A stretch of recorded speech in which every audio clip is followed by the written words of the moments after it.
So next we're going to look at puff paints. And puff paints make this wonderful texture, which is great for little kids to feel. And they're really bright and colorful.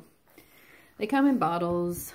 A lot of art stores have them for little guys like ages 2 and 3 and 4. I like the bigger size. The bigger size allows them to really get their hands on it well, because sometimes they need 2 hands to get it to go.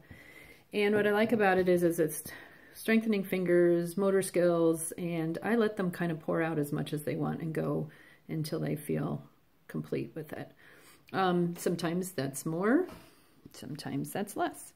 I also sometimes, if a composition is getting particularly soggy or busy and it's starting to become too messy, I just quickly take the picture away and put it in a safe place to dry and give them another piece of paper and let them keep going. These can be a little pricey, and a lot of parents are like, what? But in art class, we do this because the more that they do, the more that they can control their fingers when they're drawing and when they're painting, and just in general grasping activities. It's just age-appropriate, good hand control, muscle control. We also don't want to discount the beauty of what we call the little black dress in art, which is a mat. Now this is a tiny mat, and if I was going to use this on one of these pieces of art, I might pick a spot to put it on and kind of control the composition. But even a child as young as 2 can understand when something is matted, how important it is. It makes their art feel more important. It makes their art feel more like real art and not like a bunch of scribbling. And it just kind of pulls it together, gives it a finished quality about it. If I put a big one on, you can see how lovely that is.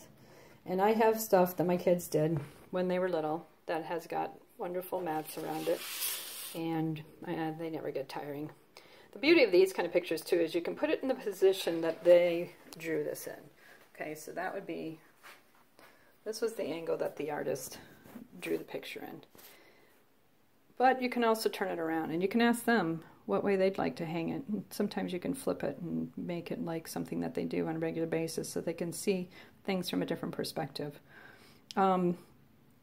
This takes a while to dry. The puff paints usually take 24 hours or more in order to dry on the surface, and then I flip the paper over. This is general cardstock, index cardstock.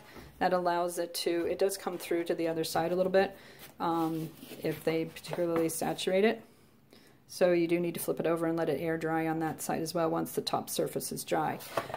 I generally don't encourage people putting their fingers in there. This one kind of got smeared because the bottle fell while they were doing the art, but it kind of looks cool because it looks like a rainbow. But I generally don't experiment too much with the finger painting thing. It can get out of control really, really fast, and the whole idea behind this is to learn tools and tricks of art as well as having the experience. Finger painting is something we do completely separate, and usually have extra hands on deck for cleaning them up. Of course, I always work with 5 to 6 kids of the same age. Usually with the little kids, it's only 5 to 6. So if I have any more than that, I definitely need more hands. So we love the puff paints, and we use them in several different projects. This is just using it as a simple way of experiencing color and texture when it's done.